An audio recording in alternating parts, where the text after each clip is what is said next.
एक क्वेश्चन से मैं स्टार्ट करना चाहूँगा। कितने लोगों ने बचपन में जब आप छोटे थे ये सवाल सुना है किसी भी आपके एल्डर से या फिर रिलेटिव से या फिर आपके माँ बाप से या फिर आपके फ्रेंड से कि तू बड़ा होके क्या करना चाहता है? राइट, हम सब ने सुना है। नॉट अ सरप्राइज, हम सब कहीं ना कहीं इस चीज पे आ जाते हैं क्योंकि मुझे बड़ा होके क्या बनना है, बड़े होके मुझे क्या करने का इंटरेस्ट है। What is your passion, what do you want to do with your life? We all are faced with this question. इस सवाल को लेकर कहीं ना कहीं इस सवाल का सामना हमारे साथ हो ही जाता है। ओके, कोई भी ऐसा नहीं रहेगा हमारे फ्रेंडशिप में या फिर कहीं भी जिसको ये सवाल कभी नहीं किया गया हो। राइट, हम सब इसमें से गुजरते हैं। एंड हम सब वो ये स्टेरियोटाइप को जानते हैं जहाँ पर हमारे माँ बाप या फिर रिलेटिव्स या फिर जो भी है उनको बहुत ज़्यादा नहीं पता। So they know only 2 or 3 things कि या तो इंजीनियर बनेगा या तो डॉक्टर बनेगा, या तो फिर ऐसे ही कुछ। राइट, ये 2 चीज़ ज़्यादा दिखाई देता है कि या तो इंजीनियर या तो डॉक्टर। मालू लोगों में लड़की हो तो नर्स बन जाएगी, फिर दुबई चली जाएगी या फिर दुबई के लड़के से शादी कर लेगी। दैट्स द स्टीरियोटाइप जो मैंने हमेशा सुना है। ओके, शायद आप लोगों ने नहीं सुना होगा या शायद सुना भी होगा। या so we all are faced with that. Right, हम कहीं ना कहीं इस चीज से गुजरते हैं। सो आज जो मेरे पास बात करने के लिए मेरे पास है, आज जो हम डिस्कस करने वाले हैं, इट इज वो एक ऐसी चीज़ है जो हम सब रिलेट कर पाएंगे। राइट, स्टार्टिंग से हम रिलेट कर पा रहे हैं कि what do you want to do with your life. आप अपने लाइफ में क्या करना चाहते हैं, ये सवाल हम सबको आता है। एंड देन हम एक पॉइंट ऑफ टाइम पे आ जाते हैं जहाँ पर फाइनली हमको डिसाइड करना होता है कि मुझे क्या करना है। राइट, हमारे पास 3 स्ट्रीम्स होते हैं, कॉमर्स, साइंस, आर्ट्स। राइट, या तो हम वो कर सकते हैं या फिर हम डिप्लोमा में जा सकते हैं। अनेक ऐसी चीज़ें हमारे सामने आ जाती है and we have to decide.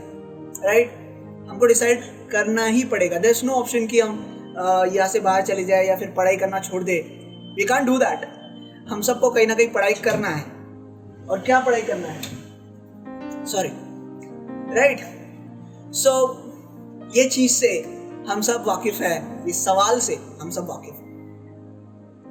But the thing which we are gonna discuss today is कि हम एक बार डिसाइड करने के बाद, जब हम डिसाइड कर लेते हैं क्योंकि मुझे ये करना है, उसके बाद जो लोग हमसे कहते हैं कई बार वो हमारे लाइफ में बहुत ज़्यादा प्रॉब्लम्स क्रिएट करती हैं। हियरिंग पीपल्स ओपिनियंस, लोगों के सुझावों को सुनना, कई बार इसके वजह से हमारे लाइफ में प्रॉब्लम्स आ जाती हैं। ओके, ज़्यादा बात ना करते हुए हम एक कहानी में जाएंगे। अ स्टोरी, एज ऑलवेज मैं हमेशा एक कहानी को लेकर आता हूँ ताकि हमको और ज़्यादा बेटर समझ पाए। Okay, so let's go right into the story. सो ये कहानी है कुछ फ्रॉग्स की। ओके, मेंढक, हम सबको पता है। Right, frogs. सो ऐसा होता है कि जंगल में एक फ्रॉग का ग्रुप, मेंढकों के जो समूह है, वो सारा ग्रुप ट्रैवल करता होता है। फूड के उनको खाना चाहिए होता है, इसलिए वो लोग ट्रैवल कर रहे होते हैं। एंड जैसे हम सबको पता है कि फ्रॉग्स नेचुरली, नॉर्मली उड़ी मार के जाते हैं। राइट, दे हॉप, ये लोग उड़ी मार कर आगे जाते हैं। सो ऐसे करते करते वो लोग आगे जाते रहते हैं और होता यूं है कि 2 फ्रॉग्स एक गड्ढे में गिर पड़ते हैं। ओके, जैसे ये लोग बुढ़ी मार के जा रहे हैं, 2 मेंढक गड्ढे में गिर जाते हैं और वो गड्ढा थोड़ा ज़्यादा गहरा होता है। सो ऐसे गिर जाते हैं, सब मेंढक रुक जाते हैं और ये जो मेंढक 2 नीचे गिर गए गड्ढे में, ये लोग ट्राई करते हैं ऊपर आने के लिए। सो ये लोग कंटिन्यूस उड़ी मार रहे हैं, ये लोग ट्राई कर रहे हैं। बट बहुत ट्राई करने के बाद भी वो गड्ढा एक्चुअली इतना ज़्यादा गहरा होता है कि वो लोग उड़ी मारकर ऊपर नहीं पहुंच पाते। उड़ी मारते हैं लेकिन फिर से गिर जाते हैं, कूदते हैं लेकिन फिर से गिर जाते हैं। ऐसा चलते रहता है। और ऊपर जो बाकी सारे मेंढक हैं वो सब लोग खड़े हैं, थोड़ी देर तक वो लोग थोड़ा बहुत एनकरेज करते हैं, कंफर्ट करते हैं कि तुम कर सकते हो, ब्ला ब्ला, तुम कर सकते हो, ऐसा ऐसा कर देखते रहते हैं। अब बहुत टाइम तक कोशिश करने के बावजूद भी ये लोग ऊपर नहीं पहुंच पाते। एंड अब ऐसा होता है कि ऊपर के जो मेंढक है ये लोग हार मान जाते हैं। ओके, जो ऊपर है वो लोग हार मान जाते हैं और फिर कहने लगते हैं कि मुझे नहीं लगता ये लोग ऊपर आ पाएंगे, मुझे भूख लग रही है, शायद हम लोग को आगे जाना चाहिए, शायद हम लोग को ये लोग को छोड़कर चले जाना चाहिए। तो ये लोगों को क्योंकि बहुत ज़्यादा भूख लगने लगती है तो ऊपर वाले सोचते हैं कि छोड़ो यार, इनको छोड़ के चले जाते हैं। लेकिन ये लोग कूदते ही रहते हैं, ये लोग ट्राई करते ही रहते हैं। तो ऊपर के मेंढक जो है उनको कहने लगते हैं कि कोई मतलब नहीं है कूदने का, इतना तुमने ट्राई कर लिया, कुछ हो नहीं रहा, कोई मतलब नहीं है कूदने का, रह लो वहीं पे, कोई मतलब नहीं है, कूद कूद के तुम खुद ही थक रहे हो, कोई मतलब नहीं है कूदने का। ऐसे करते करते डिस्करेज करने लगते हैं। सब लोग कहने लगते हैं, सब मेंढक कहने लगते हैं कि you can not do it, not happening man, नहीं हो रहा, तुम पर नहीं आ पाओगे, तुम फुकट का अपना एनर्जी खत्म कर रहे हो, प्लीज मत करो। तो जैसे ही वो लोग ऐसे कंटिन्यूस डिस्करेजमेंट्स दे रहे हैं तो दो में से एक मेंढक कूदी मारना बंद कर देता है।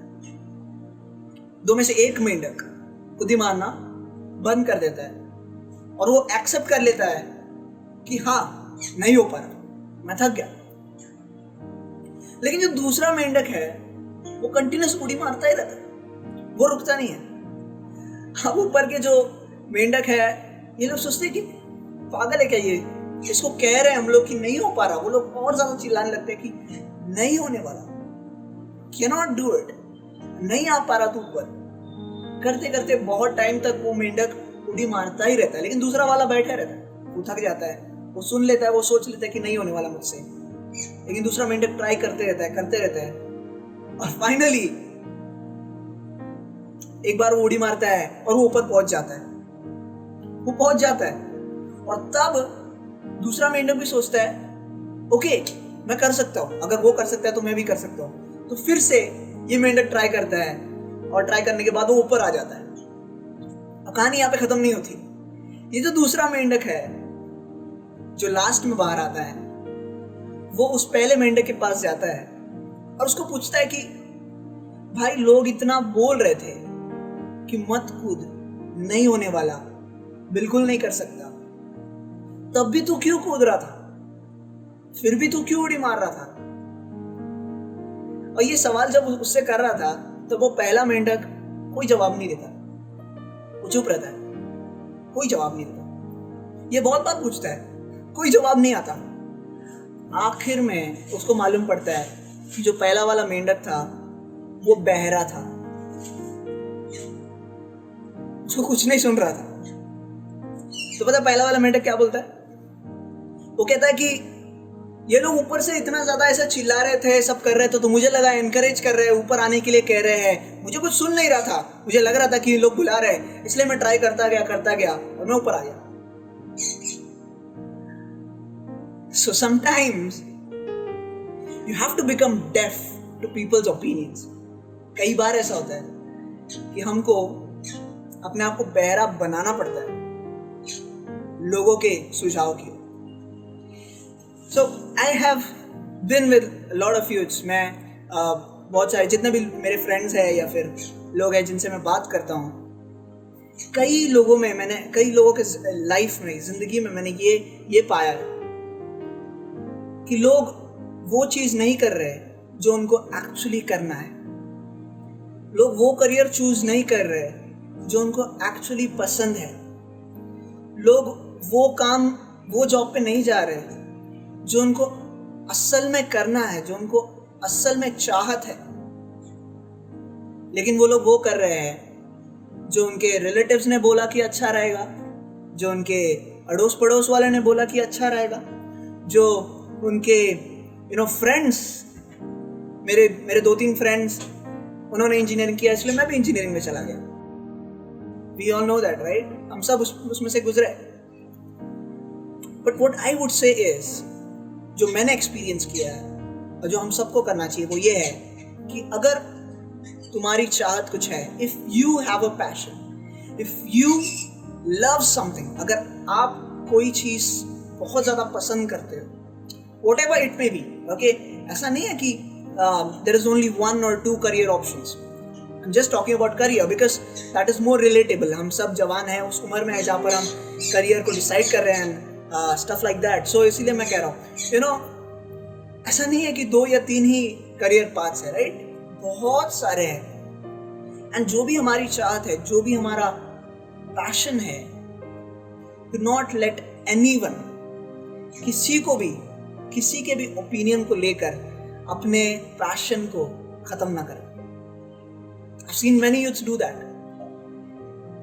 बहुत सारे जवानों को मैंने देखा है, जितने लोगों से मैंने बात किया, एंड कई बार most of the times our parents, right, हमारे माँ बाप, they are not wrong, okay, ये लोग गलत नहीं है, but sometimes it happens कि उनको भी नहीं पता कि क्या सही है और क्या नहीं है, right? It happens, we all are humans, हम सब इंसान हैं। So talking about my personal experience, so I am a VFX artist, visual effects artist. So ये चीज़, ये करियर पाथ शायद कोई लोगों को पता भी नहीं है, happens. So when I first entered into this, so जब मैं पहले इसमें जाने की मैंने डिसाइड कर लिया कि okay, मेरा आर्ट अच्छा है, मेरा टैलेंट अच्छा है, ड्राइंग अच्छा है, so I'll go to this, I'll take this career path, मैं आर्टिस्ट बनूंगा। And I have to tell you guys, I think मैंने बहुत बार बोला है, I have to tell you कि जब मैंने एंटर किया, almost all of my friends, जितने भी मेरे फ्रेंड्स है, पेरेंट्स है, रिलेटिव्स हो, जिनको पता भी नहीं है obviously, so they doubted, ये लोग कहने लगे कि क्या है, is this even a career, क्या ये एक करियर भी है, क्या इसमें अपना लाइफ बना सकते हैं, क्या हो सकता है? People question, right? हम जो डिसीजन लेते हैं लोग सवाल करते हैं, but sometimes I have to tell you कि इस मेंढक के समान हमको बहरा बनना हो, कई बार इस मेंढक के समान हमको बहरा बनना हो। बाइबल में और एक स्टोरी है जो इसके साथ रिलेट करती है, मार्क चैप्टर 10, हमको खोलने की जरूरत नहीं है, इट इज़ अ स्टोरी जो मैं बताऊंगा। मार्कुस उसके 10वां अध्याय और उसके लास्ट पैसेज में जो 46 वर्स के आसपास शुरू होती है। यहाँ पर होता यूँ है कि यीशु मसीह भीड़ के साथ चल रहा है, बहुत बड़ी भीड़ यीशु के पीछे चल रही है, क्योंकि Yeshu is kind of a superstar now. Yeshu Masih लोगों को चंगा करते जा रहा है, मुर्दों को जिला रहा है, अनेक ऐसे चमत्कार कर रहा है, इसलिए लोग उनके पीछे। और जब ऐसे चलता जा रहा है तो 2 ब्लाइंड मैन, 2 अंधे जो रास्ते पे बैठे थे, वो लोग सुनते हैं, उन लोगों को खबर मिलती है कि यीशु ये रास्ते से गुजर रहा है, और वो लोग चिल्लाने लगते हैं कि हे दाऊद के पुत्र, हे यीशु हम पे दया कर। वो लोग यीशु को पुकारने लगते हैं, वो लोग यीशु को बुलाने लगते हैं, वो लोग चिल्लाने लगते हैं। And you know what's the interesting thing here, जो बाकी लोग हैं जो यीशु के पीछे चल रहे हैं, वो लोग उनको चुप कराते हैं, डांटते हैं और कहते हैं कि तू क्यों चिल्ला रहा है, तुम लोग क्यों चिल्ला रहे हो, बंद करो अपना आवाज, नहीं सुनने वाला यीशु तुम्हारी आवाज। बट पता है वो 2 अंधे अपनी आवाज को बंद नहीं करते। लिखा है, लिटरली लिखा है कि वो लोग और ज्यादा चिल्लाने लगते हैं। आई गेस ये लोग भी बहरे हो चुके थे, राइट? आई गेस ये लोग भी बहरे हो चुके थे और ये लोग कह रहे थे कि नहीं, हम किसी और का नहीं सुनने वाले, हमने सोच लिया है कि यीशु ही हमें चंगा कर सकता है, तो हम चिल्लाएंगे। लोगों ने दबाने की कोशिश की, लोगों ने अपना ओपिनियन दिया कि प्लीज मत चिल्लाओ, लेकिन वो लोग ने नहीं सुना, वो लोग चिल्लाते रहे। एंड फाइनली यीशु मसीह सुनता है और यीशु मसीह रुक जाता है और कहता है कि तुमको क्या चाहिए। और फिर वो लोग कहते हैं कि हमको ऑब्वियसली दृष्टि, हमारा विजन चाहिए, और यीशु मसीह उन्हें ठीक करता है और वो लोग देखने लगते हैं। What can we learn from here? Again, यही कि कई बार हम लोगों का सुनकर चुप बैठ जाते हैं। कितने बार लोगों ने आपको बोला है कि ये जो तू कर रहा है ना, ये सक्सेसफुल नहीं हो सकता ब्रो, नहीं हो सकता। कितने बार हम ऐसे चीजों से गुजरते हैं। I have been through such things. मैं अपने जितना भी आज तक का मेरा करियर रहा है 4 to 5 years after deciding this, कितने ही लोग मेरे खिलाफ आए क्या कि no man, this is not even a career, तू कुछ नहीं कर सकता इसमें। कुछ ऐसे लोग जो एक्चुअली उस करियर में है, वो लोग आके कहने लगे कि bro there is no future, तू कुछ नहीं कर सकता। But you know what I had in my mind? मेरे दिमाग में क्या था, मेरे जहन में हमेशा एक वचन बहुत अच्छे से रहता था, वो ये है कि अगर परमेश्वर यूसुफ को अकाल के समय में, ड्रॉट के समय में अगर खाना खिला सकता है, अगर परमेश्वर एलिया को जंगल में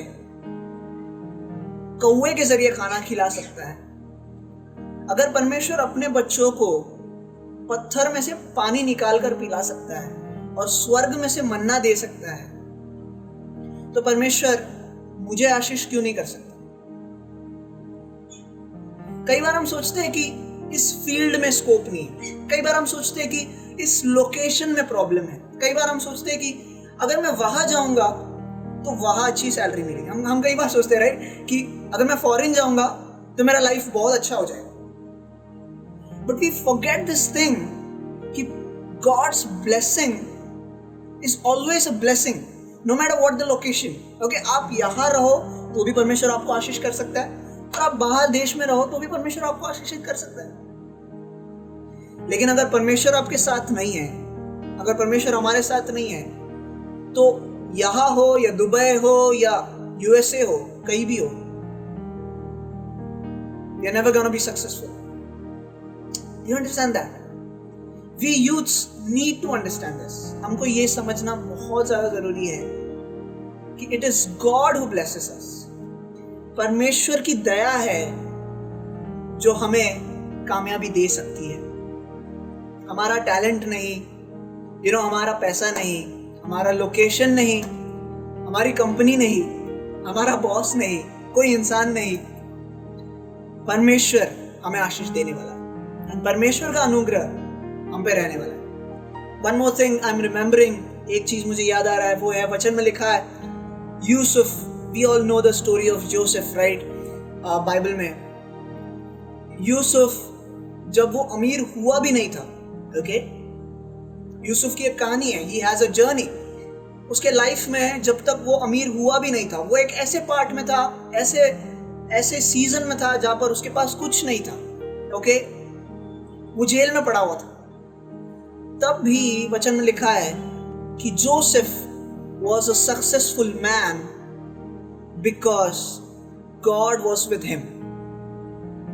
यूसुफ एक कामयाब इंसान था, यूसुफ एक समृद्ध इंसान था, क्योंकि उसके पास पैसे थे? नहीं, क्योंकि उसके पास बैंक बैलेंस था? नहीं, क्योंकि वो परिवार के साथ था, उसका खानदान अच्छा था? नहीं, वो आशीषित था, वो सफल था इसीलिए क्योंकि परमेश्वर उसके साथ था। I want us to believe this in our hearts. हमारे दिल में हमें ये विश्वास करना होगा कि अगर परमेश्वर ने आपको चुना है, अगर परमेश्वर ने आपके अंदर एक पैशन डाला है, तो परमेश्वर ही उस पैशन को पूरा करेगा। Do you believe? कई बार ऐसा होता है कि we all have our different talents, right? हम सबके अलग अलग स्किल्स हैं। मैं आर्टिस्ट हूँ, मेरा ड्राइंग बहुत अच्छा है, कोई और है यहाँ पर जिसके कम्युनिकेशन स्किल्स अच्छे हैं, जिसके टीचिंग स्किल्स अच्छे हैं, कोई और यहाँ पर होगा जिसका ब्रेन एक्चुअली इंजीनियरिंग के हिसाब से बना होगा, कोई और ऐसा होगा जो मैथ्स में अच्छा है, कैलकुलेशंस में अच्छा है। We all have a differences, right? हम सबके अलग अलग टैलेंट्स है। मैं बिलीव करता हूँ, मैं विश्वास करता हूँ कि ये सब टैलेंट्स परमेश्वर ने ही हमारे अंदर डाले हैं। एंड इसीलिए मैं विश्वास करता हूँ कि मेरे अंदर अगर आर्ट है, अगर मैं ड्राइंग बहुत अच्छा बनाता हूँ, ये कोई इत्तेफाक नहीं है, लेकिन ये परमेश्वर ने ही मेरे अंदर डाला है। तो अगर मैं इस पाथ को चूज करूंगा तो परमेश्वर मेरा साथ देगा। So when you make your decisions, मैं चाहता हूं कि हम सब जो भी जवान हैं, हम जब भी डिसीजन ले, लोगों की बातें सुनकर नहीं, सबकी बातें सुननी चाहिए, ओके, सबके रिव्यूज लेने चाहिए, सबके ओपिनियंस लेने चाहिए, लेकिन जब आखिरी डिसीजन की बात आती है, आखिरी निर्णय की बात आती है, वो निर्णय सिर्फ और सिर्फ आपका होना चाहिए, जो आपके और परमेश्वर के बीच में रहे। And be faithful to it because God is faithful to it. एक बार आपने डिसाइड कर लिया कि man I am going to do this, मैं इस करियर को चुन रहा हूं, या फिर मैं इस लाइफ को चुन रहा हूं, मैं इस लाइफस्टाइल को चुन रहा हूं, इस जॉब को चुन रहा हूं। जब हम ये डिसीजन करें तब वो परमेश्वर और हमारे बीच में ही रहना चाहिए, और फिर इतना हमें फर्म होना चाहिए उस पे कि भले कुछ भी हो जाए मैं पीछे नहीं हटने वाला, भले ही कुछ भी हो जाए मैं पीछे नहीं हटने वाला। Maybe there are people, जो लोग मुझे सुन रहे हैं, ऐसा भी हो सकता है कि आप में से कुछ लोग हैं जो लोग अब तक डिसाइड ही नहीं कर पाए कि मैं अपने लाइफ के साथ क्या करने वाला हूँ या फिर क्या करने वाली हूँ, मैं अपने लाइफ में क्या बनने वाला हूँ या फिर क्या बनने वाली हूँ। We have not decided, we have not come to a conclusion, and it's okay. हम इस दौर से गुजरते हैं, हम सब गुजरते हैं, it's fine. But what we have to know is कि भले ही जो भी हमारा प्रोसेस हो, जो भी हमारा सीजन हो, जो भी हमारा जर्नी हो, पूरे जर्नी में, पूरे सफर में परमेश्वर हमारा साथ कभी नहीं छोड़ेगा। परमेश्वर हमारा साथ कभी नहीं छोड़ेगा। अगर किसी का ओपिनियन मैटर करता है तो वो सिर्फ और सिर्फ परमेश्वर है। You have to believe this कि भले ही अकाल पड़े, तूफान आए, कुछ भी हो जाए, लेकिन परमेश्वर मेरा साथ नहीं छोड़ेगा। He can bless you in India, He can bless you out of India, He can bless you in your current company, He can also bless you in any other company. ऐसा नहीं है कि परमेश्वर सिर्फ एक लोकेशन में आपको आशीष देगा।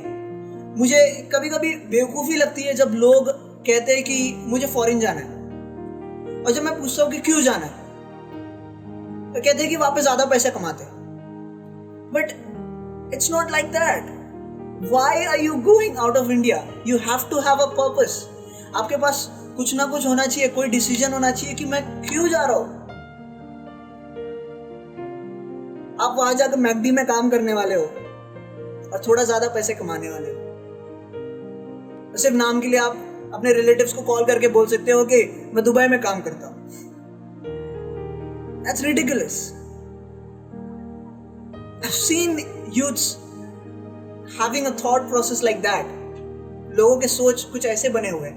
But I really want to say, मैं सच में ये कहना चाहूँगा कि as for me, मेरे लिए मैटर नहीं करता कि मैं यहाँ पे हूँ या फॉरेन में हूँ या कहीं भी हूँ। अगर परमेश्वर मेरे साथ है तो मैं आशीषित हूँ। अगर परमेश्वर का आशीष, परमेश्वर का फेवर मुझ पर है तो मैं कहीं भी आशीषित हूँ। That's what I want to say today. यही मेरा टॉपिक था कि जैसे उस मेंढक ने अपने आप को बहरा बना दिया, कई बार हम भूल जाते हैं कि हमने क्यों शुरू किया था। कई बार हम करियर का डिसीजन ले लेते हैं, कई बार हम जॉब का डिसीजन ले लेते हैं, अनेक चीजें कर लेते हैं और 1 साल होने के बाद हम भूल जाते हैं कि हमने क्यों शुरू किया था। और फिर हम लोगों की बातें सुनने लगते हैं कि you are not gonna be successful, तू नहीं कर पाएगा, तू अच्छा नहीं कर सकता, तू आगे नहीं बढ़ सकता, इसमें कोई स्कोप नहीं है, इसमें पैसे नहीं है, इसमें तू सक्सेसफुल नहीं हो पाएगा।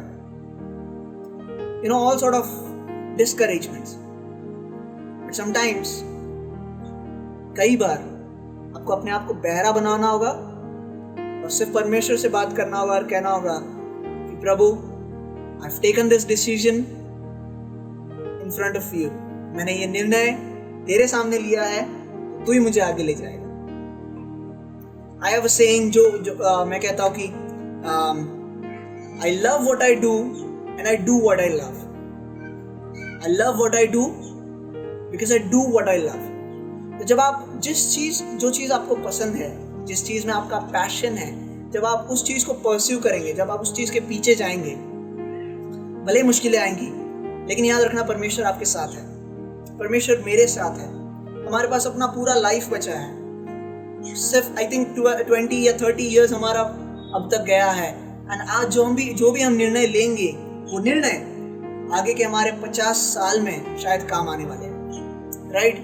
सो I really want to encourage each one of you, जितने भी लोग हमारे साथ जुड़े हैं, हर एक को उत्साहित करना चाहूंगा कि भले लोग कितना भी कहे कि तुम नहीं कर पाओगे, you have to stay firm, you have to stay faithful to your calling.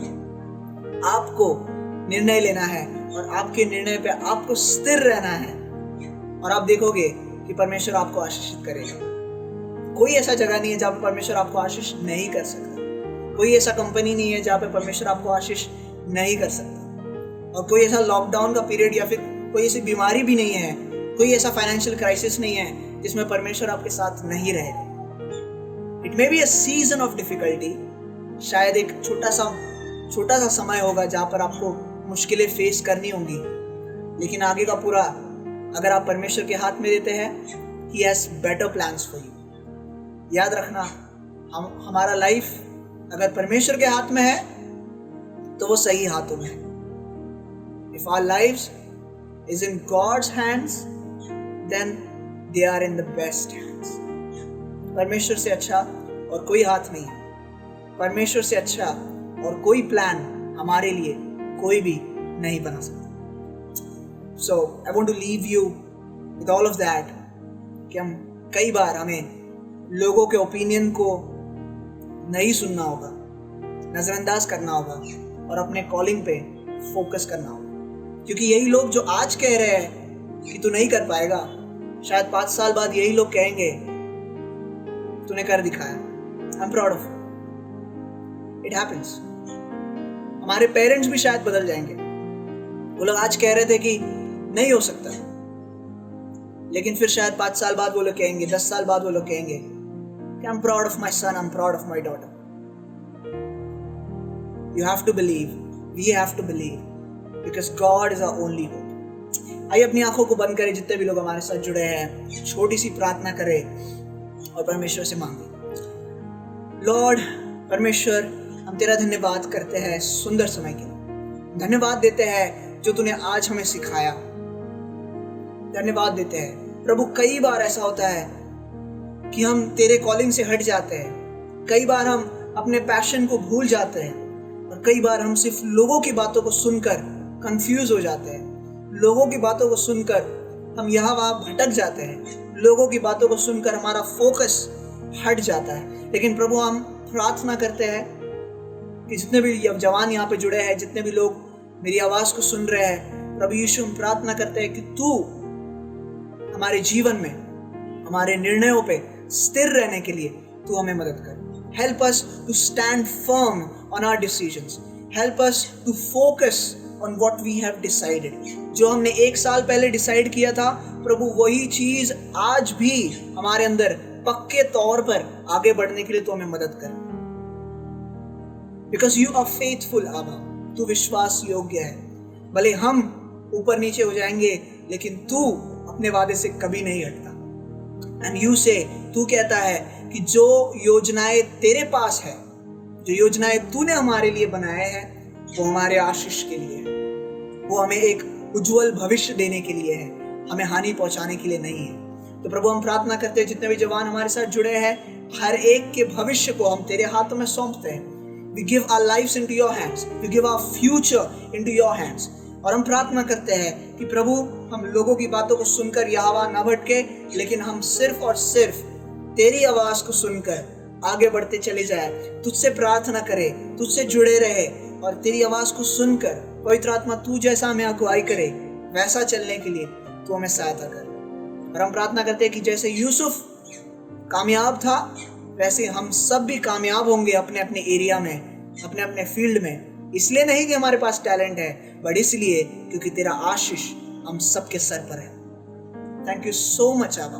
धन्यवाद इस सुंदर वचन के लिए, धन्यवाद जितने भी लोग हमारे साथ जुड़े। प्रभु हम प्रार्थना करते हैं हर एक को तो अपने आशीष भरे हाथों से आशीषित कर, और परमेश्वर आने वाले हफ्ते में हर एक को तो संभाले रख, सुरक्षित रख, हर एक बीमारी से, महामारी से, एक्सीडेंट से, दुर्घटना से सुरक्षित रख। ऐसी हम प्रार्थना करते हैं। और व्यवस्था विवरण 28 ड्यूटेरोनोमी 28 के अनुसार हम प्रार्थना करते हैं कि हम जहाँ कहीं जाएंगे हम आशीषित रहेंगे, बाहर जाते समय आशीषित, अंदर आते समय आशीषित, और हम जिस किसी काम में हाथ डालेंगे वो सारा काम आशीषित होगा। ऐसी हम प्रार्थना करते हैं। तेरा आशीष हम सब पर बना रहे। सारा आदर सारी महिमा सिर्फ और सिर्फ तुझे मिले। प्रभु यीशु के महान और सामर्थी नाम में हम मांगते हैं, सुनो और कबूल कर हमारे स्वर्गीय आबा पिता। आमेन आमेन।